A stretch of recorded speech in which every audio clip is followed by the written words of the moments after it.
everybody. Welcome to A Late Show. I am your host, Stephen Colbert. This is a very unusual episode of the show because, well, this is a very unusual day. We weren't actually even going to do a show today. I wasn't going to even be here right now. But then again, a lot of people are in places today that they did not expect to be. Because in the early morning hours, we learned that President Trump and First Lady Melania tested positive for COVID-19. Now, say what you will about the president, and I do. This is a serious moment for our nation, and we all wish the president and the First Lady of the United States a speedy and a full recovery. News on Trump's condition has been sketchy. This morning, the president's old friend, Dr. Ronnie Jackson, remember him? He said the president and the First Lady are going to be okay, tweeting, "They are both fine and completely asymptotic.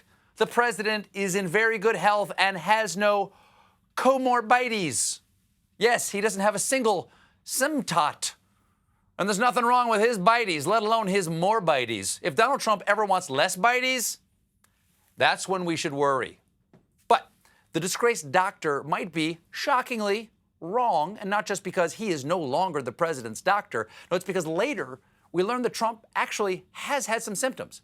Namely, he has a low-grade fever, nasal congestion, and cough, according to two people close to Trump. Why are two people close to Trump stay at least 6 feet away? He's got fever and a cough. Then, this afternoon, when we're all processing that information, actually, when we hear the show, we're writing this right now, we looked up to the TV, and what the helicopter is going on? Marine One lands on the White House lawn because Trump is going to Walter Reed. Trump then walked out, looked steady, under his own recognizance, with a mask, and off they went. And I really think it's important for all of us to separate the man from the office. And I hope on November 3rd we literally do. But for now, I find it troubling, moving even, to see the President of the United States being taken to the hospital and to imagine the responsibility those service members flying that helicopter must feel. Trump is now in a special suite at Walter Reed National Military Medical Center for the next few days as a precautionary measure. Two sources familiar with the plan say he's expected to undergo tests. So, to recap, the commander-in-chief of the most powerful nation on earth has fallen ill with a virus that has hobbled the entire world. This, after spending the last few months holding rallies, mocking people who wear masks, and generally acting like he was invincible, even though he's a 74-year-old man with pre-existing conditions. And a lot of people are calling this an October surprise. I think it's more like an October, well, yeah. But it's still disturbing. I'm worried for the President of the United States. Specifically, I'm worried why someone didn't protect our president from this pandemic. It is important that our president not get sick. And it is upsetting but not surprising that the one who put our president in danger is Donald Trump. Well wishes for the president poured out across the internet, including from his rival Joe Biden, who tweeted, "Jill and I send our thoughts to President Trump and First Lady Melania Trump for a swift recovery. We will continue to pray for the health and safety of the president and his family." That's a classy response. And let's not forget, Biden needs Trump to get better. I mean, at the next debate, Joe can't interrupt himself. So, how did the president and the First Lady catch the coronavirus? Well, we'll never really know for sure, but one possibility is that they did so from White House advisor Hope Hicks. Now, Hicks is self-isolating, and I have to say, it's a little on the nose to hear that America is currently hopeless. Now, Hicks tested negative on Wednesday morning, then flew with Trump on Air Force One to his rally in Minnesota. But after the rally, Hicks felt unwell, which is normal after watching a Trump rally. That's when I usually self-medicate. Thank you, doctor.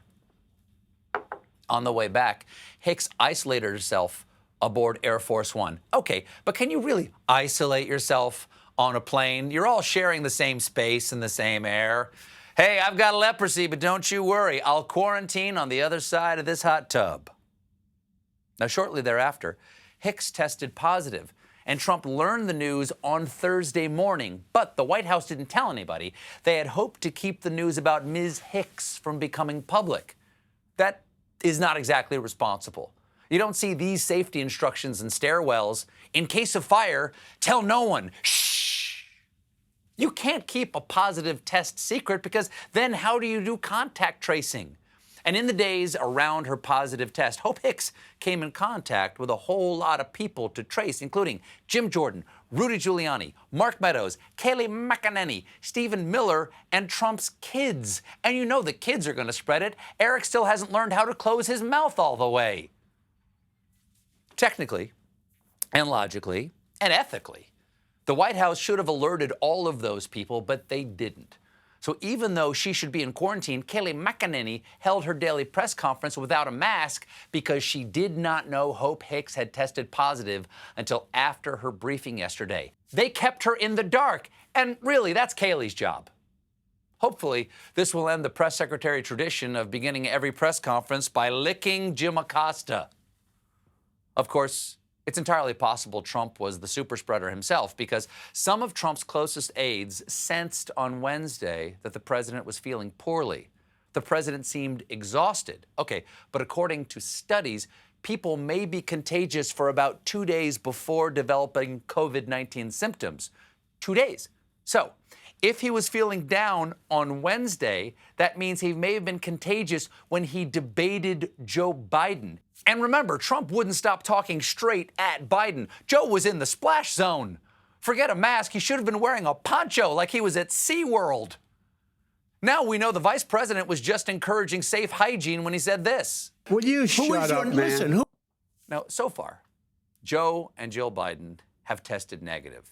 By the way, no one from the White House even called the Biden campaign to tell them about the positive tests. Reportedly, the campaign learned of the situation from news reports. That's like finding out your boyfriend has an STD from a pharmaceutical commercial. Warning, signs of chlamydia include burning sensation, pain while urinating, or dating Bill. And it wasn't just during the debate. The Trump campaign played fast and loose with the virus throughout the process, just as friend of the show and enemy of democracy, Chris Christie. Governor, you were part of the debate prep. What can you tell us about the bubble? Were folks wearing masks? Were you wearing a mask? Was Rudy Giuliani wearing a mask when you were working with the president and others in the room? No, no one was wearing masks in the room when we were prepping. What? You're in a room with Rudy Giuliani and no one tried to cover his mouth? Now, in Trump's defense, when it comes to the debate and the rallies he held afterwards, he had no idea that he had been exposed to the virus. He didn't know that until right before attending a fundraiser at his Bedminster, New Jersey golf club. The theme was cough up the dough and get coughed on. Tickets for the fundraiser weren't cheap. Donors paid up to $250,000. That's a lot of cash to fork over just to get exposed to a virus. In New York, I know a guy on 14th Street who will spit on you for free. Now, in total, about 50 people came into close contact with President Trump. And since the news of the president's diagnosis broke last night, the donors have been reaching out to the Trump campaign, freaking out. Oh, now that it's affecting you, you're freaking out. How could they have let COVID into the country club, Muffy? It's not even wearing tennis whites. We miss you, Thurston Howell. The RNC issued a comforting statement assuring donors that everyone who attended the Bedminster, New Jersey event was tested for COVID-19. Okay. Before they went in, what good does that do them? It doesn't matter how healthy you are before you swap spit with Typhoid Mary. This morning, the administration really put the dam in damage control by sending out White House Chief of Staff Mark Meadows, seen here trying to sterilize the room with the power of his mind. A lot of people think the administration kept this information secret and thereby needlessly exposed a lot of people to the virus. So a reporter asked Meadows about the infection timeline, and he said, what timeline? What day and time did you find out that Hope Hicks had tested positive, and did you sit on it until after the president went out to his fundraiser in New Jersey? Actually, as we look at this, I'm not going to get into the TikTok. I'm a little old for the TikTok. The teens scare me. Plus, the only dancing I do is around the truth. Watch this. I'll be taking no more questions. Is that anything? Was that anything what I just did? Close enough. Here's the thing. It's bad enough that Donald Trump's recklessness put himself and those around him in danger. But what might be worse is that by doing so, he compromises the safety of all Americans. When the commander-in-chief contracts a dangerous virus, that has an effect on national security. Based upon the number of personnel that he comes into contact with every single day without wearing a mask, it is logical that other senior personnel within the national security apparatus could be infected by this virus. At minimum, they will also be unable to fully perform their duties. The U.S. government is incredibly vulnerable at this moment. In other words, the president has a responsibility to stay safe so that we can all stay safe. Trump not wearing a mask is the most irresponsible thing a commander-in-chief has done to our national security since the night before D-Day when FDR went skydiving.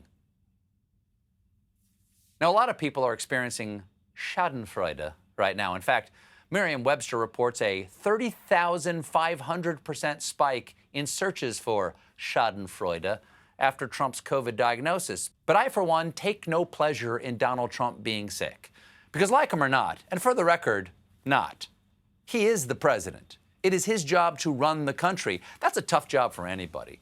And now he's got to do it while he's sick. I know my decisions are pretty sketchy when I'm sick. Once I had food poisoning, and I almost convinced myself that the bathroom was too far away from the bed, and it would just be easier for me to stay put and just buy a new mattress. And honestly, if Serta offered same-day delivery, I might have gone through with it. So, to keep us safe, Donald Trump and the First Lady have to keep themselves healthy. That means staying in quarantine until they're completely better, then continuing to social distance until the pandemic is over. In other words, as a wise crowd once said,